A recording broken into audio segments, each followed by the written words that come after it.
हारिनि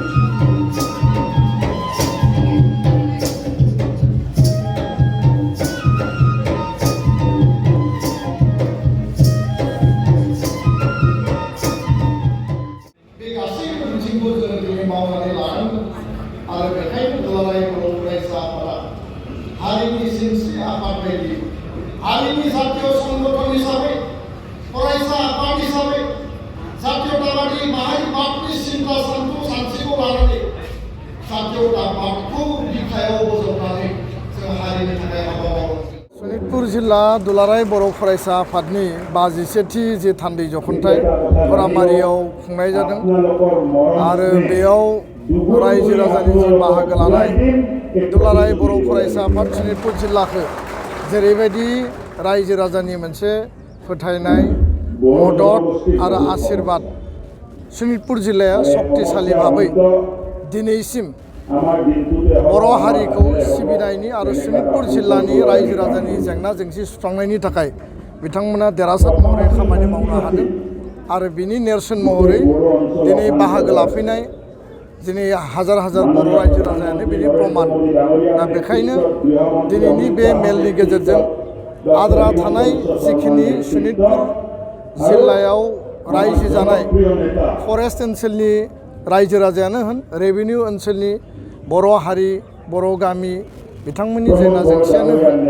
बेखौ सुस्रांनायनि थाखाय एबसुआ खामानि मावगासिनो दङ गोख्रोङै आरो बे बेलायाव बिटिआर गोजोन गोरोबथानि गेजेरजों गामि सोसननांगौ गामि सोसननायनि गेजेरजों समस्ति दानांगौ आरो बे ओनसोलाव फरेस्टनि जे हा बे हाखौ एन्टाइटेलमेन्टखौ रायजो राजानो जि मोनसे होनायनि जि हाबाफारि दासिम सनितपुर आरो बिश्वनाथ ढेकियाजुलिनिफ्राय लानानै गहपुर समस्तिसिम 9457 परियालनो होनाय जाबाय आरो बिनि गेजेराव ढेकियाजुलि समस्ति आरो गहपुर समस्तियानो हाइस्ट आद्रा थानाय रायजो राजाफोराबो बेनि एन्टाइटेलमेन्टखौ मोनगोन। दिनै मानगोनां मन्त्रि अशोक सिंघाल बिथाङा बाहागो लाफैदों आरो जाय हा हुनि खामानि मावगासिनो दङ डिस्ट्रिक्ट एडमिनिस्ट्रेसननि जानानै एडिसि बायदियाव बिथाङा बाहागो लाफैदों। बेनो मोनसे प्रमान जे प्रशासन आरो सरकारा बर' रायजो राजानि जिखिनि जेंना सुस्रांनायनि थाखाय बिथांमोना गोसो होनानै खामानि मावदों आरो दुलाराय बर' फरायसा आफादनि नारसिननाय प्रेसार बेनि थाखायसो सरकारा मावनो बाध्य जादों। दा बेखायनो फैबाय थानाय समाव जोंनि स्कुलाव टिचार होनांगौ सिंगल टिचार जिर' टिचार स्कुलाव फोरोंगिरि टेट थिसननांगौ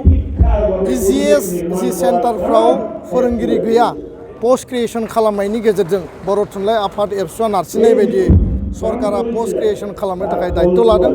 6.3 बिटिआर सुक्तिनि गेजेरजों एलपि एमइ हाइ स्कुल बर' मिडियामनि प्रभिन्सियेलाइज खालामनायनि थाखाय जे दायित्व लानांगौ बेनि थाखाय गिबि मन्थ्रिनो लाइजाम लिरनाय जादों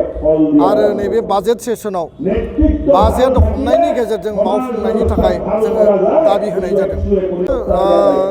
रायजो राजानि गेजेराव रायलायनाया सोलियो जे बबे हाबगोन बबे हाबा सनितपुर जिल्लानि सानजाहा साहा खोलाहा रेभिनिउ गामि थाबाय फरेस्ट एफआरसि ओनसोल थाबाय। दा बेखौ लानानै जोंनि गेजेराव सावरायनाया सोलिबाय थायो रायजो राजाफोरनि गेजेरावनो जा। दा बेखायनो जोंनि बाथ्राया स्पस्ट जोंनि नाजानाया 100% गामि सोसननायनि थाखाय जोङो नाजादों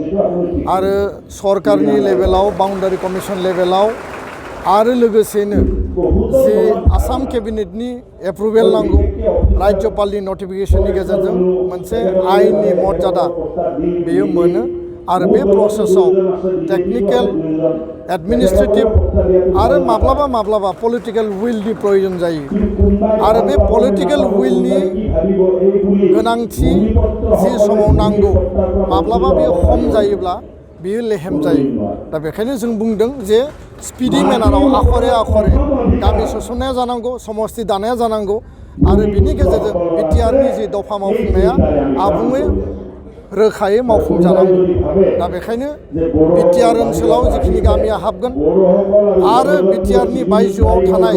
आसामनि जिल्ला आसामनि माखासे ओनसोलफोरा 6 सिडुलनि बायजोआव बर' कसारि काउन्सिल जागोन। दा बबेया जागोन बबेया जाया दिनैनो जों रोखा बुंनो हाया दा बे मानसिफोरनि धारना गोबां साननाय हनाय सोलियो बेखौ जोङो